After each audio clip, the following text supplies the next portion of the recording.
पाकिस्तान के नामवर सहाफ़ी शाहज़ेब खानज़ादा एक जगह पर बैरून मुल्क अपनी मिसेस के साथ, अपनी फैमिली के साथ शॉपिंग कर रहे थे। इस दौरान एक पाकिस्तान तहरीक इंसाफ के वोटर ने उनको बहुत ज़्यादा हरास किया। मैं ये समझता हूँ कि ये जो बदतहजीबी और घटियापन, जो ओछापन बानी पीटीआई ने अपने वोटर सपोर्टर्स को सिखाया है, इसने अखलाकियात की तबाही कर दी है। अब शाहज़ेब खानज़ादा जैसा बंदा कि जो तस्वीर के दोनों रुखों पे बात करता है, लेकिन अनफॉर्चुनेटली ये जो तबका है, ये जो मैं इन्हें कहूँगा कि जो ज़ॉम्बीज़ हैं, ये अखलाकी तौर पे इतने पस्त हो चुके हैं। सबसे बड़ी बर्बादी अखलाकी तौर पे यही होती है कि आप ये तस्लीम ही ना करें कि हम भी गलत हो सकते हैं। पता नहीं ये कौन सी रास्ते मदीना के पैरोकार हैं कि जो तूफान बदतमीजी बर्पा करते हैं, जो लोगों की बहनों बेटियों की इज्जत को भी नहीं देखते। तो ऐसे तमाम अनासर का भरपूर मुहासबा होना चाहिए और ये मादरत से ये छितरों के गाहक हैं। हुकूमत पर इल्ज़ाम आयद किया जा रहा है कि ये आर्टिकल लिखवाने वाली हुकूमत और इदारे हैं, इनकी मिली भगत से ये आर्टिकल जो है वो लिखा गया। क्या वाकई हुकूमत ने ये आर्टिकल लिखवाया? पूछ रही हैं, और क्या वाकई 2018 में हुकूमत जादू टोनों के जरिए चल रही? इन लोगों को दूसरों पर गंद उछालने से पहले ये देखना चाहिए कि वो खुद कितने गंदे हैं। और जितनी गलाजत मादरत से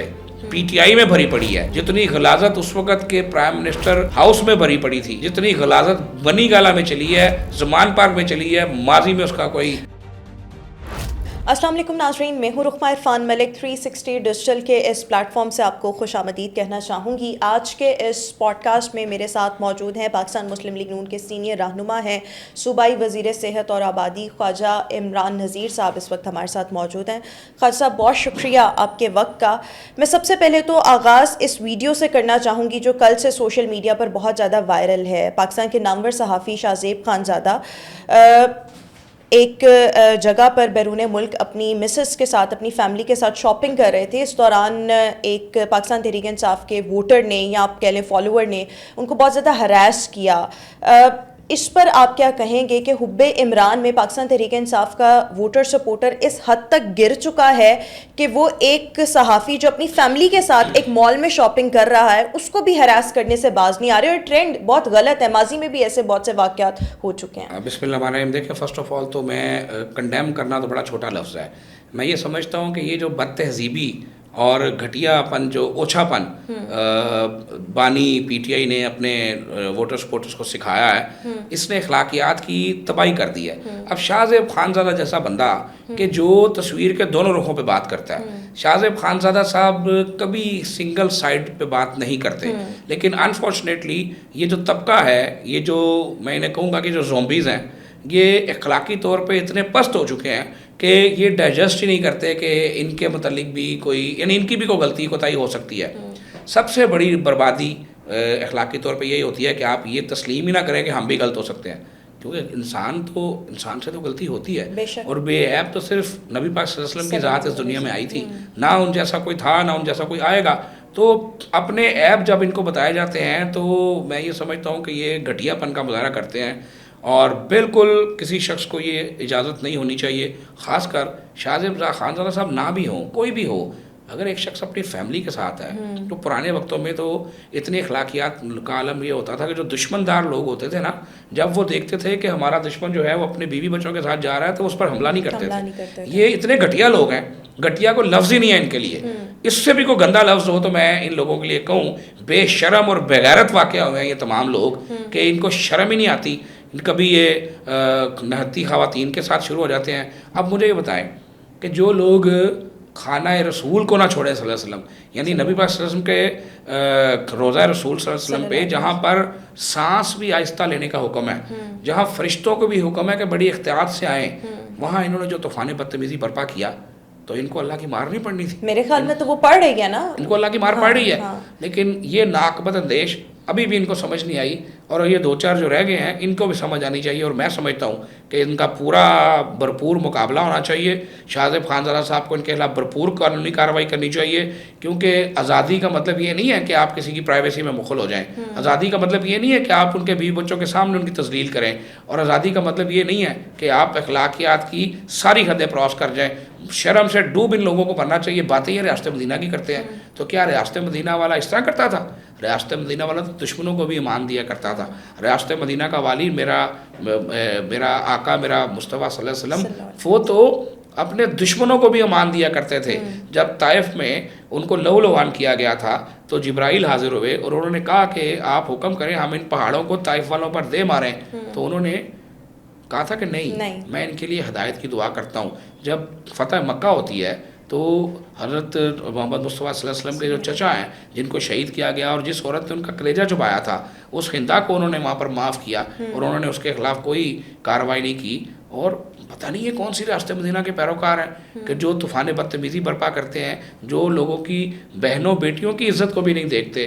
तो ऐसे तमाम अनासर का भरपूर मुहासबा होना चाहिए। और ये मादरस से ये चित्रों के गाहक हैं, ये ज़बानी कलाम इनको समझ नहीं आनी, इनको ठीक ठाक चित्र पढ़ने चाहिए। और मेरे ख्याल में ये जो ट्रेंड है ये जिसको पाकिस्तान तहरीक इंसाफ ने ही इनिशिएट किया, पहले मरियम औरंगज़ेब साहिबा हो जाए, एहसन इकबाल साहब, ख्वाजा आसिफ साहब, शहबाज शरीफ साहब, खुद इन्होंने हर मौके पर किसी ना किसी रहनुमा की तजलील देखें, हिना परवेज भट्ट जो उसको अपने उसका बेटा साथ था, बच्चा साथ था, और एक बच्चे के लिए उसकी माँ उसका बाप हीरो होते हैं। इन्होंने वो तूफ़ान बदतमीज़ी वहाँ बर्पा किया।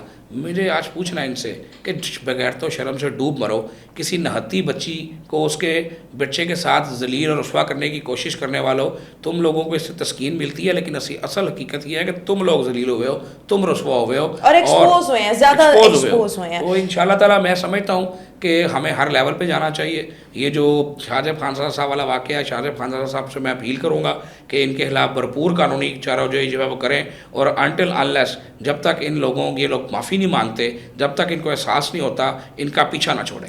बिल्कुल ठीक। अच्छा, अब दूसरी ख़बर की तरफ आते हैं। माजी में अगर हम देखें तो कंदील बलोच ने इमरान नियाज़ी और बुशरा बीबी की जो बहुत सी चीज़ें थी उनको बेनकाब किया। जब वो ऑन रिकॉर्ड ये चीज़ें लाई थी तो पाकिस्तान तहरीक इंसाफ के अपने ही वोटर सपोर्टर ने उन पर बहुत लान तान की थी। अच्छा, उसके बाद अब दी इकोनॉमिस्ट में एक आर्टिकल छपता है, बुशरा तस्कीन इसकी ऑथर हैं।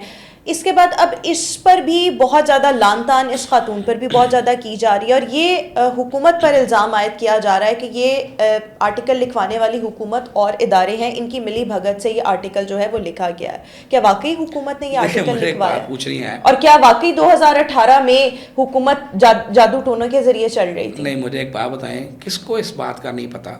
कौन है जो उसका इस बात से इनकार कर सकता है कि तोहमात और वहम का ये आलम था कि हर फैसला उनसे पूछ के किया जाता था। आप किसी करीबी शख्स को बुला के उसके सर पे कुरान रख के पूछ लें कि क्या ये नहीं होता था, निकलने का वक्त क्या है, आने का वक्त क्या है, शाम की जान से पहले घर पहुंचना है। इसलिए तो वो 40 रुपये लीटर वाला, 40 रुपये किलोमीटर वाला हेलीकॉप्टर इस्तेमाल होता था। पता नहीं वो आज तक मैंने और आपने तो नहीं देखा कि कौन सा हेलीकॉप्टर 40 रुपये किलोमीटर होता है, लेकिन वो बहरहाल खान साहब ने वो ज़रूर देखा हुआ था और वो इस्तेमाल किया जाता था।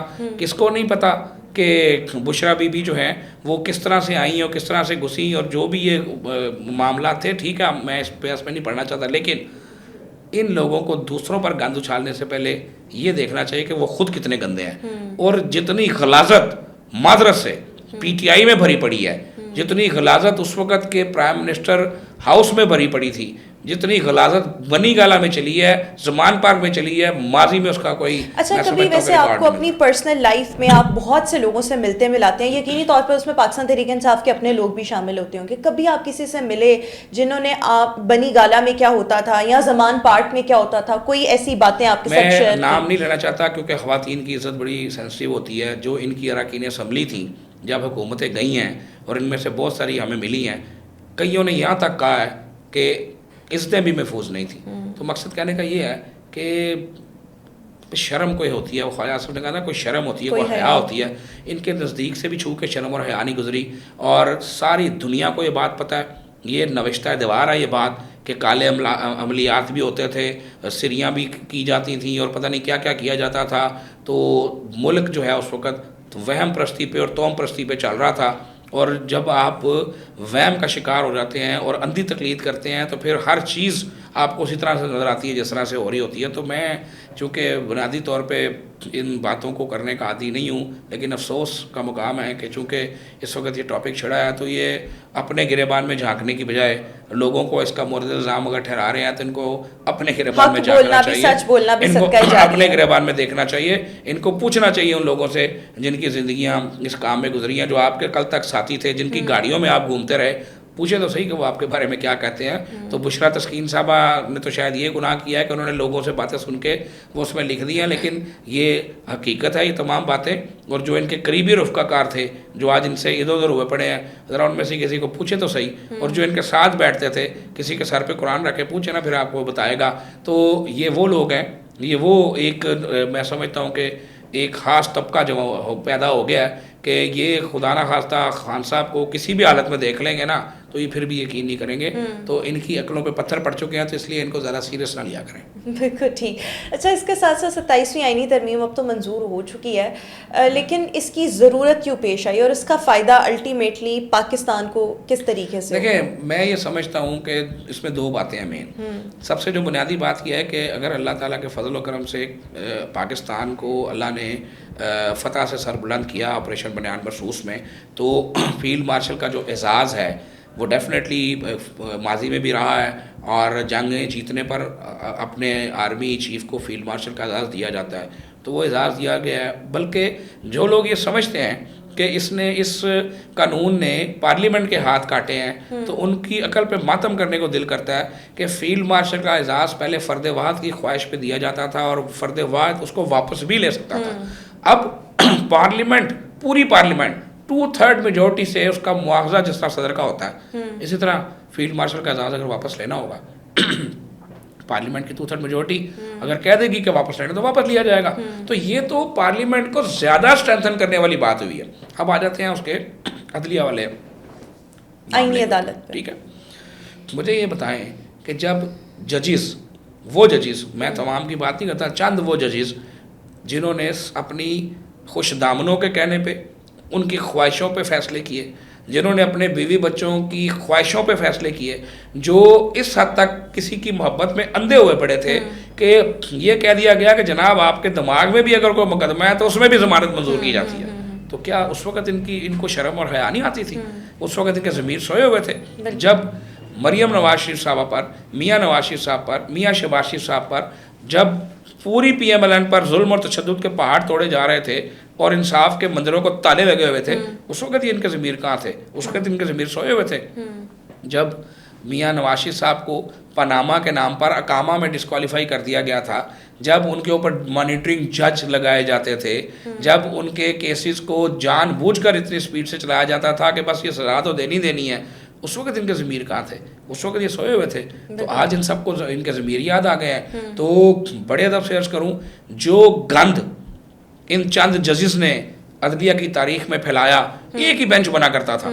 मियाँ नवाज शरीफ साहब के या PMLN के किसी भी मुकदमे में और कोई जज अवेलेबल नहीं होता था, एक ही बेंच बनता था और फैसला जो आता था वो आपको पता है। तो वो शर्मनाक तारीख जब हमजा शहबाज साहब की हुकूमत गिराई गई और जब ये कहा गया कि तुमने कत्ल किया है लेकिन हुआ नहीं, बंदा कत्ल नहीं हुआ, लेकिन तुम्हें सज़ा 302 की मिलेगी, यानी आपने वोट काउंट नहीं किया तो बंदे को डिस्क्वालीफाई कर दिया। ऐसा अनोखा तारीखी फैसला कभी सुना था आपने? तो जिन बेशर्मों ने वो फैसले दिए हैं वो अपने आप को अगर बाइज़्ज़त और बावकार कहेंगे तो मैं ये समझता हूँ कि ये जूतियों के लायक हैं। और बिल्कुल ठीक हुआ है कि फ़र्द वाहिद के हाथ से चीज़ निकली है जो ऊपर से पार्लियामेंट जो है पार्लियामेंट उसको करेगी। और पार्लियामेंट कौन है? पार्लियामेंट लोगों की नुमाइंदा होती है। और पार्लियामेंट का मतलब ये तो नहीं है कि आज की पार्लियामेंट ही रहेगी, कल को जो पार्लियामेंट आएगी वो भी आवाम की नुमाइंदा होगी। अच्छा, 27वीं आईनी तरमीम को लेकर पाकिस्तान तहरीक-ए-इंसाफ ने बहुत ज़्यादा शोर-ओ-गुल जो था वो मचाया हुआ था। आपको क्या लगता है आने वाले वक्त में इमरान खान भी कभी इसके बेनिफिशियरी बन सकते हैं? नैब तरामीम पर बहुत तनकीद करते थे, बाद में सबसे पहले फ़ायदा लेने भी खुद ये वो पार्टी है जो थूका चाटती है और अल्लाह ताला ने इनसे सारा थूका चटवाना है। और जब तक बानी PTI अपना सारा थूका वा नहीं चाटेंगे उस वक्त तक देख लीजिएगा कि उनको खैर नहीं पड़नी और ये हिसाब उनका चलता रहेगा। हमेशा इन्होंने U-टर्न लिया, ये U-टर्न मास्टर रहे हैं, तमाम चीज़ों की मुखालफत भी करते रहे हैं। और अब ये तोशाखाना केस की आप बात कर रहे हैं, लोगों को भाषण देने वाले खुद चोरियां करते रहे हैं, लोगों को चोर कहने वाले जिन्होंने घड़ी नहीं छोड़ी। कोई खुदा का खौफ होता कि बंदा पूछे कि अगर आपको अगर इतनी कोई इज्जत मिल गई है, कोई खाना काबा की तस्वीर वाली घड़ी मिल गई, यहाँ तो खाना काबा से मस करके कोई अगर चीज़ दे दी जाए ना तो हमारे लोगों की ईदत का ये आलम है कि हम चूम चूम के उसको अपने सीने से लगा के रखते हैं। तो ये तो ऐसे बदकिस्मत हैं कि जिनको इतनी खूबसूरत खाना काबा की घड़ी मिली और उन्होंने चंद सिक्कों के वजह वो बेच दी। तो और पाकिस्तान की इन्होंने खाली घड़ी नहीं बेची, इन्होंने पाकिस्तान की इज्जत और गैरत भी बेची है, इन्होंने पाकिस्तान का वकार भी बेचा है। अब इशू ये है कि 27वीं तरमीम पे वो रोड़ा डालने वाले ये तो हर चीज़ पे रोड़ा डालते हैं। मरीम नवाज साहबा ने जब इस सूबे में अपनी बच्चियों को बेटियों को बचाने के लिए, सर्वाइकल कैंसर से बचाने के लिए जो वैक्सीन लॉन्च की, तो सबसे ज़्यादा सोशल मीडिया पे जो मुखालफत हुई, तो मैंने उसको चेक किया कि यार ये क्या चक्कर है, कौन पीछे से क्या हो रहा है। ऐसे ऐसे लोग आए जो डिजिटल क्वैक, जिनको अली बे नहीं आती मेडिकल की, लेकिन उन्होंने उस वैक्सीन के ख़िलाफ़ बात करना जहाज समझा। जब हमने इनको चेक किया तो पीछे से जो अकाउंट्स थे वो 98% अकाउंट जो थे वो एक सियासी जमात के थे, जो ये सियासी जमात तहरीक इंसाफ। यानी मकसद है कि इनका तो काम यही है कि हर चीज़ की मुखालफत करनी है, हर चीज़ पे मुग़लज़ात बकनी है, हर चीज़ पे झूठ बोलना है, और इतनी डठाई से झूठ बोलते हैं कि सच लगना शुरू हो जाता है। तो मादरत से मैं समझता हूँ कि जितना अखलाकी तौर पे इन्होंने माशरा बिगाड़ा है और जितना झूठ का कल्चर इन्होंने आम किया है, इनसे आप कुछ भी तवक्का कर सकते हैं। ये कभी आर्मी चीफ को कौम का बाप कहते हैं, कभी उसी अब्बे के खिलाफ हो जाते हैं, कभी उसको न्यूट्रल कहते हैं, कभी उसको जानवर कहते हैं। तो इनका पता कोई नहीं चलता है, दिन में और होते हैं, सुबह और होते हैं, दोपहर में। ये तब तक खुश है जब तक कोई इनकी बात करता रहे और इनको फ़ायदा पहुंचता रहे। जहां पर इनकी मुखालफत शुरू कर दी जाए और लॉजिकल मुखालफत हो तो उसमें फिर ये हर उस बंदे के खिलाफ हो जाता है। पाकिस्तान तरीके इंसाफ की सियासत में लॉजिक नाम की कोई चीज़ नहीं है। ये जो बड़ा जोम है ना बाज़ लोगों को, जनाब ना वो डरा ना वो भागा, तो भाई इशू ये है कि वो तो तरले करता है, ना उसको जाने का ऑप्शन दिया जा रहा है और ना उसके साथ बात करने का ऑप्शन है। वो तो मिन्नतें करता है कि मुझसे बात करो, और कई दफ़ा उसने अपनी इस ख्वाहिश का इजहार किया कि भाई मुझसे बात करो, मुझसे बात करो। तो जिनको ये खुशफहमी है उनकी भी अनकरीब दूर हो जाएगी कि उनका लीडर कितना तगड़ा और कितना डट के खड़ा है, और जितना वो डट के खड़ा है वो सारों को अंदर पता है। अभी तो किसी ने उसके साथ सलूक ही बुरा कोई नहीं किया। यहाँ तो देसी मुर्ग मुसल्लम की लिस्ट जाती है। हमें तो भाई फ़र्श मिला करते थे नंगे, और राना सनाउल्लाह जो है वो जिस तरह से उसने क़यादत काटी, मियाँ नवाज शरीफ साहब, मैंने खुद अपनी आंखों से अडयाला जेल में मरीम नवाज शरीफ साहबा को जिस हाल में देखा हुआ है कि सारी ज़िंदगी नाज़ो नाम में पली हुई वो खातून, और उसको इन्होंने एक 3rd ग्रेड के कैदी से भी कम सहूलतें जो है वो दी हुई थी, लेकिन वो साबर और शाकर होकर गुजारा कर रही थी। तो ये तो बातें करते हैं जिनको तो 7-7 कमरे मिले हुए हैं, 7-7 बैरकें मिली हुई हैं, तो जो कहते हैं कि अंदर क्यों हैं, तो भाई अपनी करतूतों से अंदर है। सर एक आखिरी सवाल, इमरान खान की जो करंट मुश्किलात हैं उसमें उनका अपना सोशल मीडिया कितना किरदार अदा कर रहा है? देखिए, मैं आपको बताऊं कि मैं बीइंग अ पॉलिटिकल वर्कर किसी के भी सियासी रहनुमा क्या सियासी कारकुन की भी गिरफ्तारी पे खुश नहीं होता। मुझे खान साहब की गिरफ्तारी पे भी अफसोस है और दुख है, और मैं ये चाहता हूँ कि तमाम सियासी रहनुमा जो हैं वो आज़ाद ज़िंदगी गुजारे और उनको पाबंद सलासल ना होना पड़े। लेकिन बाज़ दफ़ा बंदा अपने पैरों पर कुल्हाड़ियाँ खुद मारता है। जो खान साहब का सोशल मीडिया है ना, और जो खान साहब के जो है वो जान से अजीज़ व्लॉगर्स हैं, यूट्यूबर्स हैं, ये अपना पेट भरने के चक्कर में खान साहब को मरवाते हैं। ये मुग़लज़ात ज़्यादा से ज़्यादा बकते हैं, रेटिंग लेते हैं, डॉलर्स कमाते हैं, और खान साहब की कुर्बानी करते चले जा रहे हैं। तो ये जो अफवाहों की फैक्ट्रियाँ खुल गई हैं, फेक न्यूज़ का सिलसिला चल गया। एक ऐसे साहब भी हैं जो हर वक्त आते हैं और आकर 3 दिन का कह देते हैं कि जनाब 3 दिन में ये होने लगा। एक साहब आके कहते हैं जनाब 1 माह में ये होने लगा। तो उससे किसी का कुछ नहीं बिगड़ता। उनकी अपनी क्रेडिबिलिटी अगर वो समझें तो बर्बाद होती है, लेकिन चूंकि उनको सिर्फ डॉलर्स कमाने से गर्ज है, क्रेडिबिलिटी तो चाहिए नहीं। और ये वही वो लोग हैं कि जो खान साहब की हुकूमत थी, तो यही बातें जिनकी आज ये मुखालफत कर रहे हैं, इन्हीं बातों को लेके ये अपना लोगों से लड़ा करते थे। तो लोगों को, दुनिया को कंपैरिजन करना चाहिए कि ये शख्स कल तक क्या कह रहा था और आज क्या कह रहा है। खान साहब का सोशल मीडिया अगर बंदे का पुत्र होता, अगर पीटीआई के जो सोशल मीडिया की टीम है, जो वॉरियर्स हैं, अगर इनके अंदर कोई अकल नाम की चीज़ होती तो खान साहब आज जेल में ना होते। बहुत शुक्रिया ख्वाजा इमरान नज़ीर साहब, आज के इस पॉडकास्ट में हमारे साथ मौजूद थे। व्यूअर्स, आज के इस पॉडकास्ट से इतना ही। अपना कीमती फीडबैक ज़रूर दीजिएगा। इंशाल्लाह आपसे फिर मुलाकात करेंगे। अल्लाह हाफ़िज़।